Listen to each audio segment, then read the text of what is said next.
So I've seen Close Enough a few times at this point to try and get the biased standpoint I'm bound to have out of my system, but I don't think that's possible at this point. So I'm just gonna throw this fact out there. J.G. Quintel cannot make a bad show. Nope, he cannot. I've already talked about the creator a bit in my Why I Love Regular Show video, so let's just hop into the Close Enough summary. Close Enough is a show about a couple, Josh and Emily, living their lives trying to figure out adulthood and parenthood with their daughter and divorced couple slash friends that they live with. The way the episodes are, I'll say, is very similar to the later half of Regular Show episodes, where things go from normal couple slice of life stuff to kinda weird, but doesn't get too weird towards the end. But it gets weird enough. It literally just feels like Regular Show, but they can curse and make sex jokes now. But is it a great successor? Nay, the perfect successor. I'm not gonna lie, I was skeptically enthusiastic for this show. I wasn't sure how J.G. Quintel would go about a show where there are less strict rules governing what he can and cannot do with it. I know in media it's very common for people to hate censorship or higher-ups in a company telling someone what to take out or include in a show, but I truly think that's one of the reasons why Regular Show was so special. It was interesting every episode, every season to see what they could possibly get away with next on the show. You look at the wrong episode and be like, well, why did they let this on Cartoon Network? How did they let this on Cartoon Network? I'd love to hear how J.J. Quintel was able to get away with some of the stuff they did in that show. Maybe the people at Turner's just really like him and let some stuff slide. Or maybe they just really like the show Regular Show itself. When the sneak peek came out for Close Enough 3 fucking years ago, oh my god, I'm getting fucking old. When the sneak peek came out, some of those worries were put to rest because it literally just looked like Regular Show but with humans. There was still some worrying though, especially since the first season got delayed for so long. It was originally planned for TBS but moved to HBO Max when that became a thing. Personally, I believe that was the major reason we had to wait. I think people at HBO who were planning on doing the streaming service saw it and the response the sneak peek got and wanted in on Close Enough. The first season. What really happened on the first season? I think it's wrong to say nothing happened, but nothing happened. It was 8 episodes of 2 11-minute segments except for the last episode, which was a whole 22 minutes.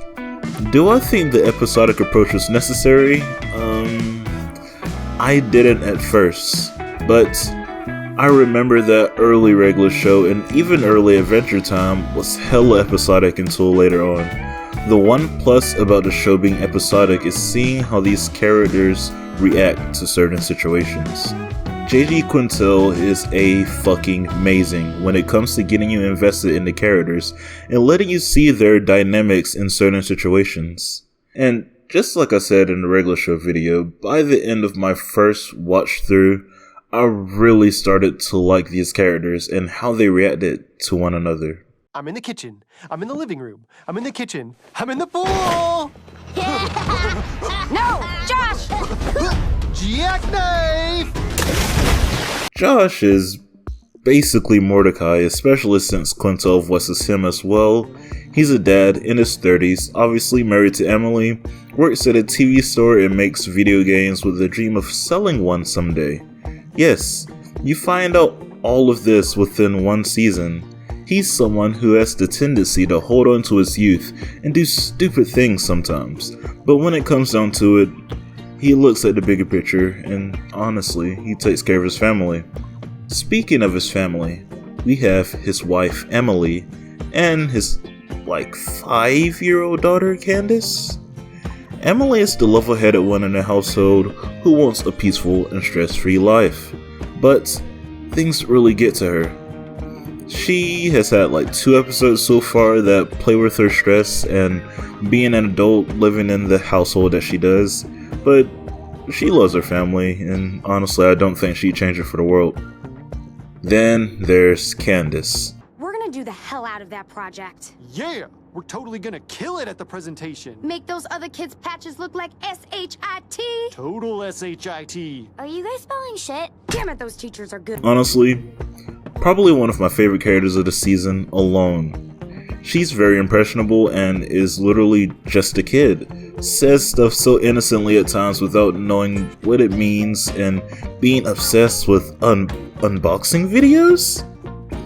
If you wanted this to be a kid in these days, you should have looked at 3 AM Spooky Challenges videos. That's something you should be watching as a kid. Hell yeah. But yeah, the divorced couple is Bridget and Alex. Bridget being a rich Japanese woman, and Alex being a guy. I don't really know his ethnicity. Hell, I didn't even know Emily was Mexican until they said it as a joke in one of the episodes. But Alex loves writing books, especially about the Vikings.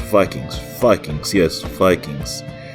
Bridget is what you assume a 20-year-old blonde chick would be in LA, of all honesty. It might be way too early for me to state this, but I do think that this is basically the most perfect successor one may get to regular show. Hell, I spotted Easter eggs from regular show in here. The house in the open house episode and the bluebird in the last episode. I've seen a thumbnail and title of a video saying that this and a regular show are in the same universe. Do I believe it? Not really. In regular show, there were a lot of anthropomorphic animals and other things along with humans there, but I've literally seen only humans. I've only seen natural living and talking humans so far. Natural talking humans. So, actually, after a little bit of search, some people are saying that it's confirmed already that they share the same universe, and that they have seen some of the characters of Close Enough in regular show episodes. And the character design for Josh was in 2 in the AM PM, where these 2 human workers took acid, and on the trip, the one that looked like Josh turned into a blue jay that looked very similar to Mordecai, and the other human turned into a gumball machine, very similar to Benson. Yes, very mind-blowing indeed. Shh, shh. Do you hear that? What? What?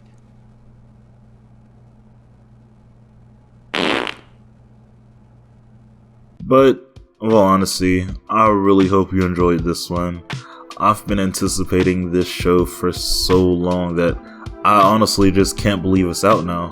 I was kind of bummed that it was only 8 episodes, but hey, regular show's first season was only 12, so I guess in that sense it's fine. For a little bit of criticism, the pacing of the show was kind of rough for me at first.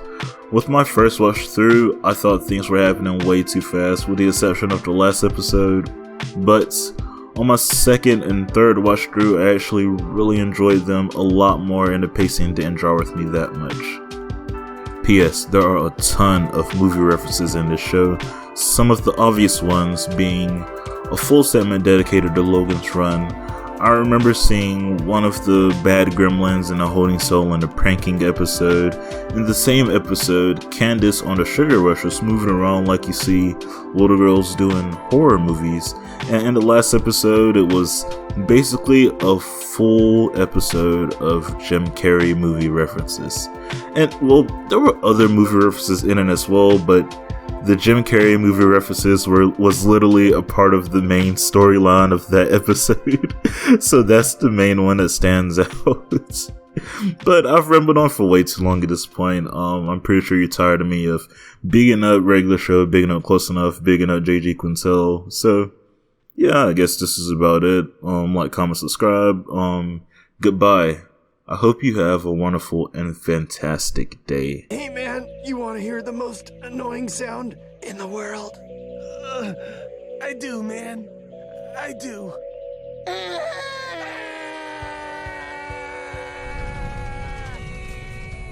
Don't stop! It's working!